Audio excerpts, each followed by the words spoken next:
Buletin Didik 11 April bersama saya Charles Mohan, salam sejahtera. Kementerian Pendidikan KPM mengumumkan cuti khas tambahan kepada sekolah untuk negeri kumpulan A dan B pada 19 April sempena sambutan Aidilfitri. Menteri Pendidikan Fadlina Siddiq berkata cuti khas itu bertujuan memudahkan urusan guru, murid dan ibu bapa untuk membuat persiapan menyambut Aidilfitri serta pulang ke kampung halaman. Pertama adalah berita gembira yang ingin daripada pihak tertinggi KPM ingin umumkan bahawa dengan ini pada 19 hari bulan April KPM mengisytiharkan cuti khas untuk semua warga Kementerian Pelajaran Malaysia, Kementerian Pendidikan Malaysia. Ya.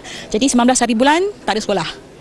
Jadi minta sampaikan kepada semua demi kita ambil kira semua pandangan dan untuk kesejahteraan untuk masing-masing khususnya guru-guru kita dan warga KPM untuk mengurus perjalanan pulang ke kampung. Perkara itu disampaikan kepada media selepas Majlis Ikrar Bebas Rasuah dan Forum Integriti KPM. Berdasarkan kalender akademik sesi 2023-2024 KPM, cuti persekolahan sempena sambutan Aidilfitri bagi negeri kumpulan A dan B bermula pada 20 April hingga 1 Mei. Selaras dengan pengumuman itu, Keputusan Sijil Tinggi Agama Malaysia STAM tahun 2022 akan diumumkan pada 18 April jam 10 pagi. Calon boleh mengambil keputusan di sekolah, sementara untuk calon persendirian akan dihantar melalui pos atau Jabatan Pendidikan Negeri mereka mendaftar. Seramai 4,634 calon telah menduduki STAM di 134 pusat peperiksaan seluruh negara. Dalam perkembangan lain, KPM menyangkal dakwaan Ahli Parlimen Puchong Yeo Bee Yin bahawa kos pembinaan bilik darjah menelan belanja 1.8 juta hingga 2.6 juta ringgit. Kenyataan itu tidak tepatlah di peringkat KPM. Kita ada proses kerja kita dan bagaimana setiap projek itu dinilai mengikut kita panggil sebagai proses yang sebenarnya mengikut panduan, piawaian dan standard di peringkat kerajaan. Jadi dakwaan itu tidak tepat kerana isu yang kita nak pertekankan adalah proses kerja itu. Dia ada proses-proses kerja yang harus dilalui dan skop kerja. Lagi apa Datuk Gesyu? Konsultan dan juga piawaian tertentulah yang mesti dicapai oleh pihak KPM dalam meneruskan projek-projek tersebut. Tambahnya, satu kenyataan media akan dikeluarkan dalam masa terdekat bagi menjawab dakwaan itu. Dakwaan Bee Yin itu ketika membahaskan bajet 2023 bagi peringkat KPM. Katanya ia berdasarkan maklumat diperolehnya membabitkan pembinaan beberapa sekolah antaranya Sekolah Kebangsaan Alam dengan 30 bilik darjah bernilai 54 juta ringgit, SK Paya Dusun di Terengganu dengan 24 bilik darjah bernilai 55 juta ringgit dan SMK Dudung di Sibu Sarawak dengan 42 bilik darjah bernilai 110 juta ringgit. Kecil-kecil cili api, walaupun kecil tetap berapi. Siapa sangka, walaupun masih muda, seorang murid Sekolah Kebangsaan Bukit Beruang Melaka kerap mengharumkan nama negara dalam pertandingan tilawah Al-Quran di peringkat antarabangsa. Minat mendalam dan rasa cinta kepada kalam Allah mendorongnya melakukan yang terbaik meskipun perlu berdepan pelbagai rintangan. Baru saja menginjak umur belasan tahun, qari cilik ini berjaya mencipta nama di Algeria sebagai juara Musabaqah Tilawah Al-Quran Mazamir Daud Disember lalu. Ahmad Azfar Azrai menjuarai pertandingan antarabangsa itu sebagai wakil Malaysia dalam kategori kanak-kanak bawah 15 tahun yang bersaing dengan 18 peserta dari 50 negara. Gembira dan juga bimbang sebenarnya. Pertama sekali kita bimbang bila budak kan, anak ni dia menempuh kejayaan dan kita bimbang mata-mata jahat yang memerhatikan di sebalik doanya dan kita risau dia hanyut dengan puji-pujian. Itu sangat sebenarnya bagi saya satu ujian lah, nikmat dan ujian sebenarnya. Memang kita tak nafikanlah dia mempunyai bakat dan bakat itu adalah satu pinjaman. Nama Ahmad Azfar sebenarnya bukan asing dalam bidang pembacaan kitab suci itu. Mana tidaknya, sejak berumur 4 tahun, dia sudah mengalun surah dengan lunak dan lancar. Ahmad ni dia tak sempat khatam lagi dan tak kenal Quran lagi, dia dah boleh secara tak rasmi sebenarnya. Dia dengar-dengar dan dia ikut Jadi bila dah macam tu saya teruskan juga. Di samping tu saya mengajar dia qiraati, Quran dan sebagainya. Jadi dia umur 8 tahun, darjah 2 Darjah 2 dia dapat khatam Quran lah. Di situ dah khatam tu saya terus lipat gandakan usaha lagi lah, latih dia.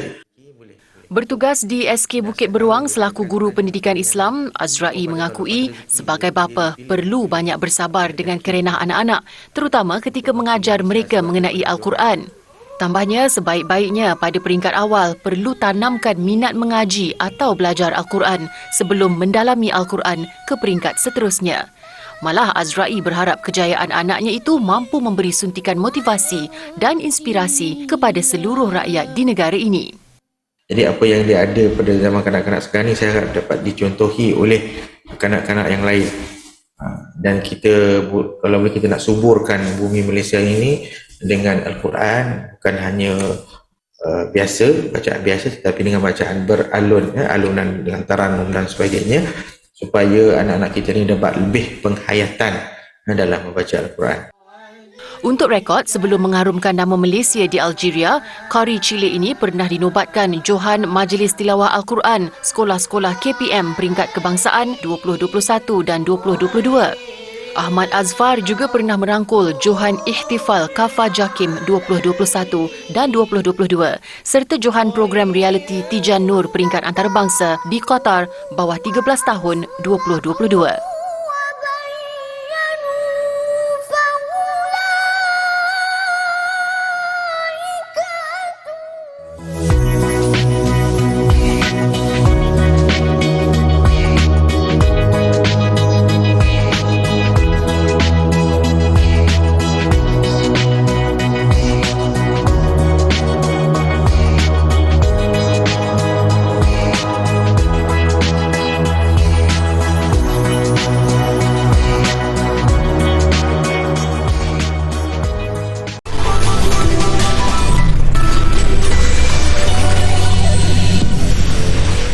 Bersua kembali, kedatangan Aidilfitri membawa rezeki tambahan buat 21 pelajar di bawah program pendidikan khas integrasi PPKI Sekolah Menengah Kebangsaan Syed Hassan di Kangar Perlis.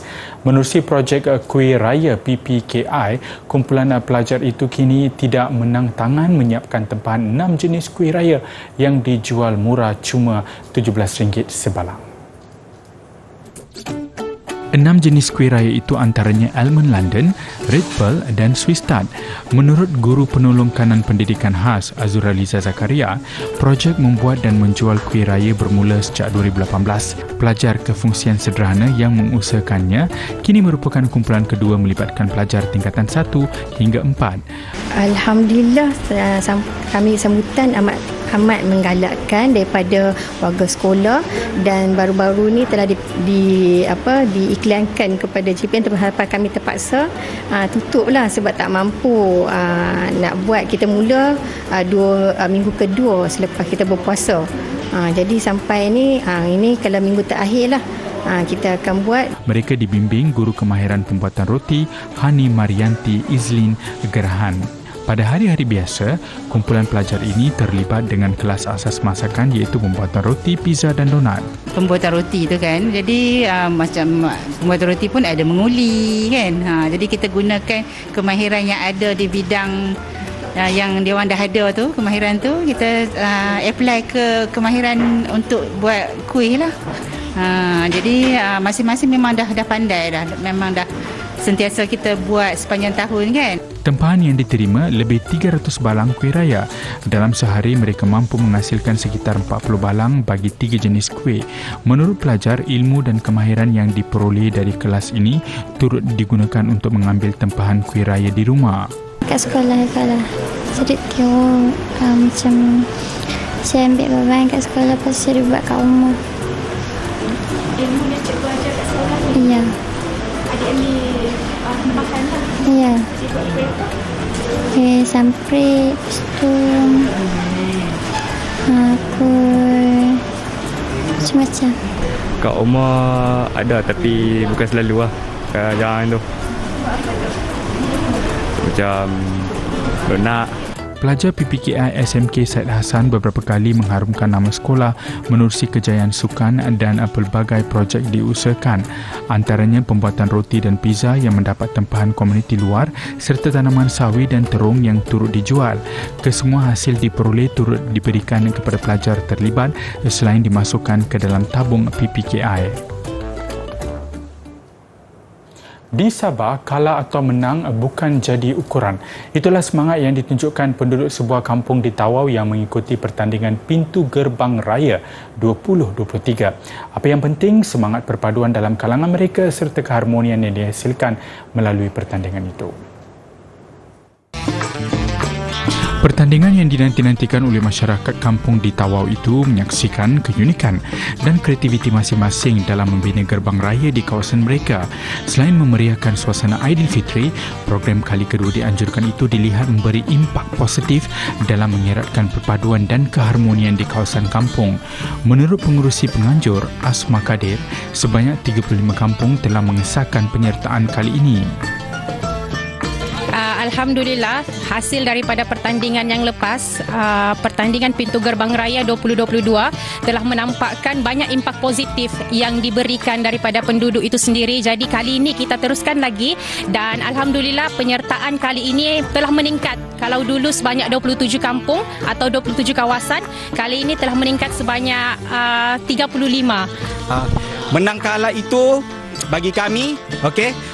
Menang itu, kalau kami menang, bonus. Kalau tidak menang itu tidak apa. Jangan give up sebab tujuan utama kita menyertai program ni actually untuk memupuk perpaduan. Harapan kami di Lokpon ni, Kampung Tanjung Betulot Lokpon, harap penganjuran program ataupun pertandingan seperti ini diteruskan lagi disebabkan program ini sangat bagus untuk silaturahim ataupun komuniti kampung itu sendirilah. Kerjasama di kalangan kami, terutama penduduk kampung, alhamdulillah sangat-sangat memperansangkan dan sangat-sangat baik. Inilah masanya untuk kami berkumpul. Kadang-kadang ada yang tidak pernah ditengok pun ada sudah berkumpul bersama dengan kami. Betul tak? Pihak penganjur turut menaikkan jumlah hadiah kepada RM10,000 bagi Johan selain mengekalkan konsep pengadilan iaitu undian media sosial, juri profesional serta pilihan penganjur. Dalam pada itu, PLAS Malaysia Berhad menjangkakan 2 juta kenderaan menggunakan lebuh raya pada hari-hari puncak menjelang perayaan Aidilfitri. Ketua Pegawai Operasinya, Datuk Zakaria Ahmad Zabidi berkata, trafik dijangka mencatatkan jumlah tertinggi mulai 20 April ini. Dalam satu kenyataan, Datuk Zakaria menjelaskan angka itu adalah peningkatan 20% berbanding jumlah trafik pada hari-hari biasa. Untuk itu, pihaknya menyarankan orang ramai merancang perjalanan mereka dengan baik. PLAS turut menempatkan lebih 6,000 petugas dari keseluruhan ekosistem lebuh rayanya di plaza-plaza tol, kawasan rehat dan rawat, hentian sebelah dan laluan utama lebuh raya.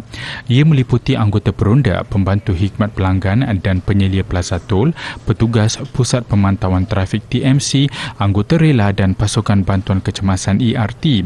Bagi memastikan perjalanan orang ramai lebih lancar dan selesa, pihaknya juga menghentikan sementara kerja-kerja naik taraf dan penyelenggaraan di lebuh raya mulai 19 April hingga 1 Mei. Dalam tempoh tersebut, tiada penutupan lorong akan dilaksanakan.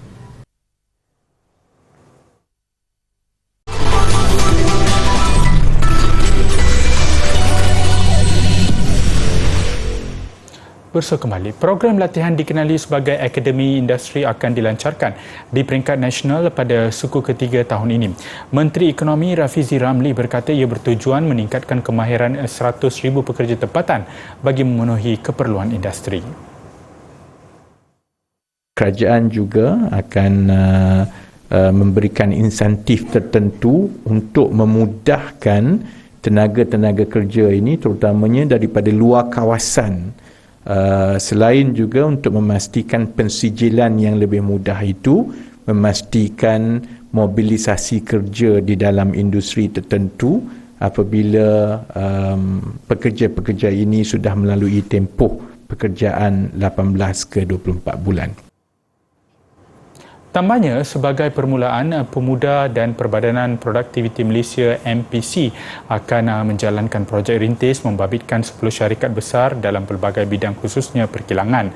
Akademi Industri terbuka kepada pelajar lepasan sekolah, pelajar lepasan program latihan teknikal dan vocational TVET, graduan dan bekas banduan.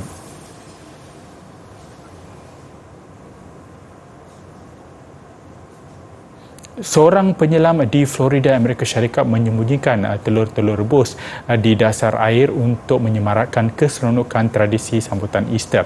Setiap tahun, Spencer Slade menganjurkan acara pencarian telur Easter buat penyelam untuk meraih dana bagi kanak-kanak yang memerlukan. Ia juga bertujuan meningkatkan kesedaran mengenai konservasi marine kepada orang ramai. Pencarian diadakan di kawasan perlindungan marine Florida Keys, salah satu lokasi marine yang dilindungi di Amerika Syarikat. Dengan saiz 9,841 km persegi. Di sini juga terdapat Florida Reef, satu-satunya terumbu karang di Amerika Utara, juga ketiga terbesar di dunia selain kawasan hutan bakau yang besar.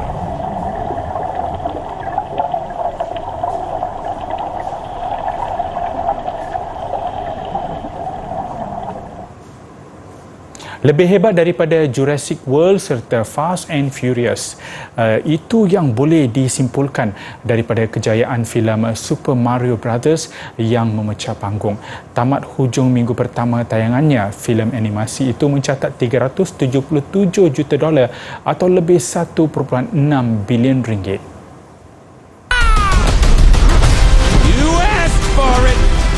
Di Amerika Syarikat, cuti hujung minggu yang panjang berikutan cuti umum membolehkan filem keluarga itu mengutip $204 juta.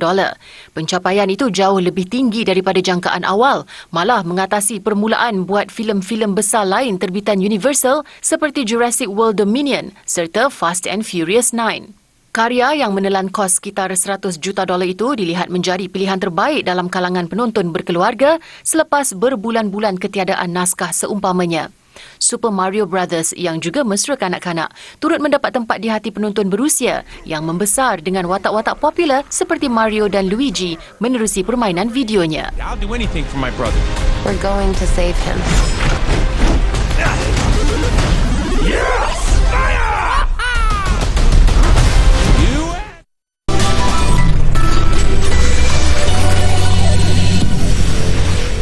Bola sepak Liga Super, 3 lagi perlawanan berlangsung semalam. Seri Pahang mengekalkan rekod tanpa kalah selepas 8 perlawanan apabila menundukkan Kelantan United 1-0.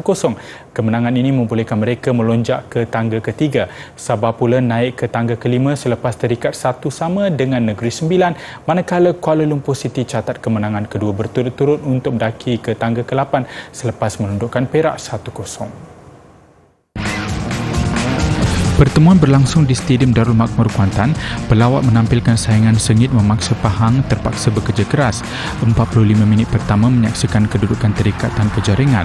Tuan rumah bimbingan legenda Singapura, Fandi Ahmad, tampil lebih agresif selepas rehat. Begitupun ketangkasan penjaga gol pelawat Muhammad Lilham Amirullah Rizali menggagalkan asakan-asakan Pahang. Ketika keputusan seakan berakhir tanpa jaringan, pemain pertahanan tuan rumah Stefano Brundo menjaringkan gol kemenangan pada masa kecederaan. Ia berpunca daripada hantaran Muhammad Nur Azam Aziz yang ditanduk kemas Brundo sekaligus mengelirukan penjaga gol pelawat. Kemenangan ini membolehkan Pahang mencatat kemenangan keempat untuk mengumpul mata ke-16, manakala Kelantan kekal tercorot tanpa kemenangan selepas 8 perlawanan. Di Stadium Tuanku Abdul Rahman Paroi, Negeri Sembilan FC beraksi di gelanggang sendiri menentang Sabah FC. Kelekaan benteng tuan rumah pada awal perlawanan hampir dihukum Ketua Pasukan Sabah, Badrul Bakhtiar.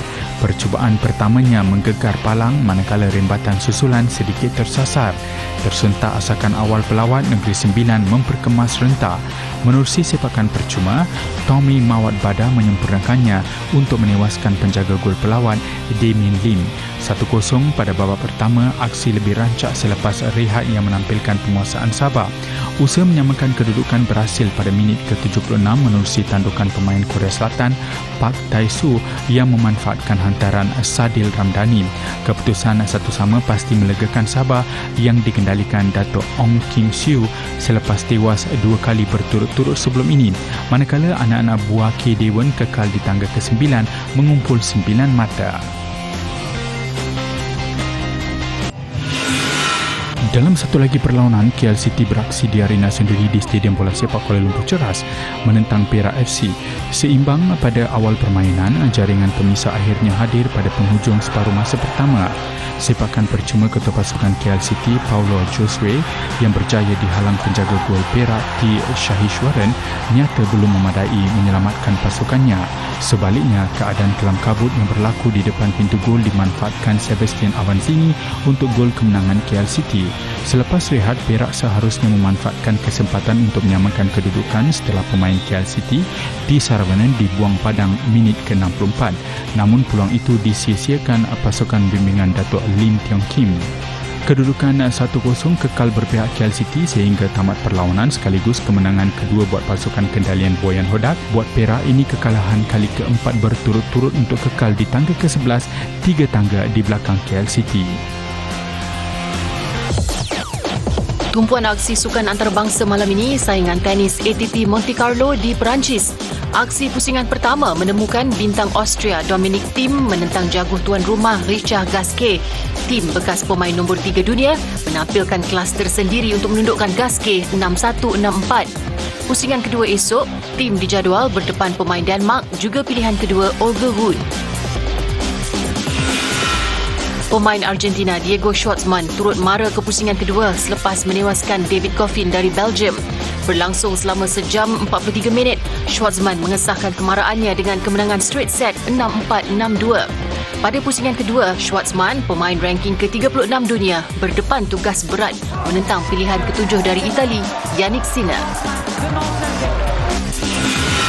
Bagaimanapun, hasrat bekas pemain nombor 1 dunia Andy Murray untuk meneruskan kemarahan tidak kesampaian.